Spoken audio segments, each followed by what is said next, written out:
गानचतुराय गानप्राणाय गानान्तरात्मने गानोत्सुकाय गानमत्ताय गानोत्सुकमनसे गुरुपूजिताय गुरुदैवताय गुरुकुलत्वायिने गुरुविक्रमाय गुरुप्रवराय गुरवे गुणगरवे गुरुदैवकलाक्षेत्रे गुरुधर्मसदाराध्याय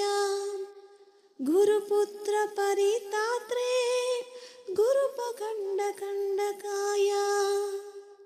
गीतसाराय गीततत्त्वाय गीतगोत्राय धीमहि गुणगुल्फाय गन्धमत्ताय गोजयप्रदाय धीमहि गुणातीताय गुणाधीशाय गुणप्रविष्टाय धीमहि